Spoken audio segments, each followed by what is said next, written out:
S mobile repairing YouTube channel subscribe, like, comment, share করো। এই মোবাইলটির problem হচ্ছে display problem. প্রথমে সেটটাকে খুলে নেব। এই যে ব্যাক প্যানেলটাকে খুলছি। এই যে ব্যাক প্যানেলটাকে সহজভাবে খুলে নিলাম। খোলা হয়ে গেছে। এবার সাববোর্ডের স্ক্রুগুলো খুলে নেব। এই যে সাববোর্ডে যে কটা স্ক্রু আছে সব কটা স্ক্রু একে একে খুলে নেব। এই যে সাববোর্ডের স্ক্রুগুলো খুলছি। এই যে সাববোর্ডের স্ক্রু খোলা হয়ে গেছে। এই যে সাববোর্ডের কভারটা তুলে নিলাম।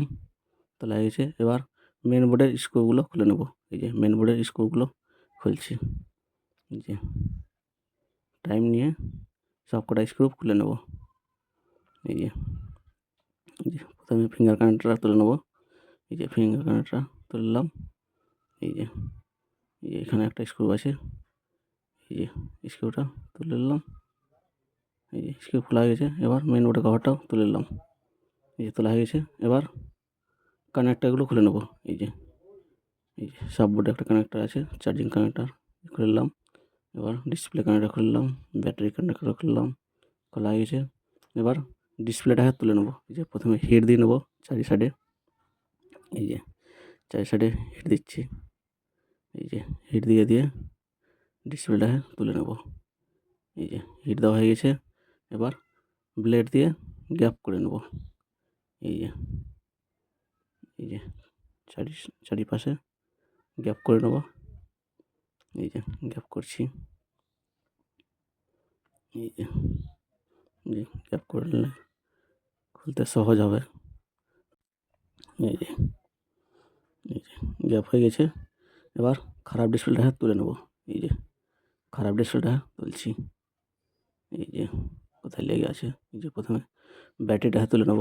এই যে ব্যাটারিটা এই যে ব্যাটারিটা তুলছি। এই যে ব্যাটারি তোলা হয়ে গেছে। এবার কানেক্টরটা খুলে নেব। এই যে পাতাটাকে খুলে নিলাম। এই যে খারাপ ডিসপ্লেটা বের করছি। এই যে খারাপ ডিসপ্লেটা বের হয়ে গেছে।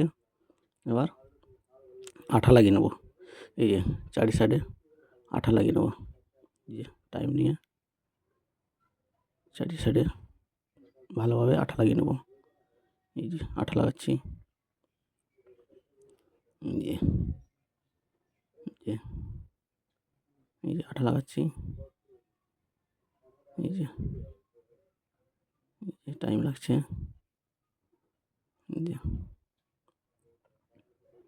এই যে সুন্দরভাবে আঠা লাগিয়ে নেব চারি সাইডে।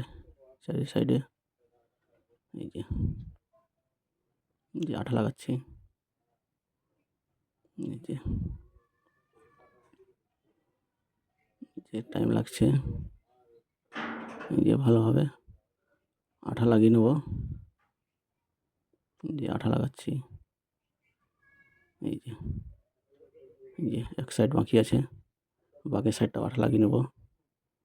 এই যে আঠা লাগানো কমপ্লিট।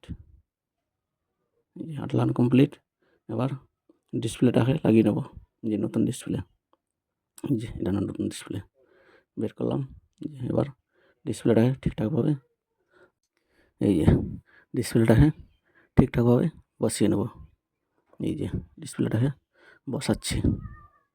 এই যে টাইম নিয়ে ভালোভাবে ডিসপ্লেটাকে বসিয়ে নেব। এই যে বসাচ্ছি। এই যে চারি সাইডে ঘুরিয়ে ডিসপ্লেটাকে ভালোভাবে বসিয়ে নেব। এই যে ডিসপ্লেটা বসানো হয়ে গেছে। এবার ডিসপ্লে কানেক্টরটা লাগিয়ে নেব। এই যে ডিসপ্লে কানেক্টরটা লাগিয়ে নিলাম। এবার ব্যাটারিটাকে লাগিয়ে নেব। এই যে ব্যাটারি লাগিয়ে নিলাম। ব্যাটারির কানেক্টরটা লাগিয়ে নিলাম। লাগানো হয়ে গেছে। এবার মেন বোর্ডটাকে টাইট করে নেব। এই যে মেন বোর্ডের কভারটা লাগালাম। এই যে লাগানো হয়েছে। এবার স্ক্রুগুলো টাইট করে নেব। এই যে কটা স্ক্রু খুলেছিলাম সব কটা স্ক্রু টাইট করে নেব। এই যে একে এই যে স্ক্রুগুলো একে লাগিয়ে নেব সবটাই। যে কটা স্ক্রু খুলেছিলাম সব কটা স্ক্রু লাগিয়ে নিলাম। এই লাগানো হয়েছে। এবার সাববোর্ডের কানেক্টর লাগিয়ে নিলাম। এই যে লাগানো হয়েছে। এবার সাববোর্ডের কভারটা বসিয়ে নেব। এই যে সাপোর্টের কভারটা বসাচ্ছি। এই যে বসানো হয়ে গেছে। এবার সাপোর্টের স্ক্রুগুলো লাগিয়ে নেব। এই যে সাপোর্টের যে কটা স্ক্রু খুলেছিলাম সবটাই লাগিয়ে নিলাম।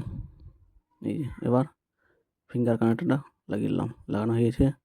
এবার ব্যাক প্যানেলটাকে ঠিকঠাকভাবে বসিয়ে নেব। এই যে ব্যাক প্যানেলটাকে বসাচ্ছি। এই যে ব্যাক প্যানেলটাকে চারি সাইডে ঘুরিয়ে ঘুরিয়ে ভালোভাবে লাগিয়ে নেব। এই যে ব্যাক প্যানেলটা লাগানো হয়ে গেছে। এই যে লাগানো হয়ে গেছে। এবার ওপর থেকে রাবার লাগিয়ে নেব। এই যে রাবার লাগাচ্ছি।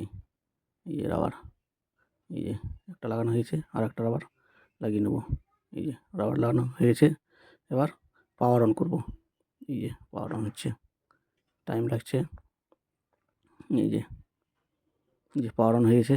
এবার কাজ করে দেখো কাজ করছে কিনা। এই যে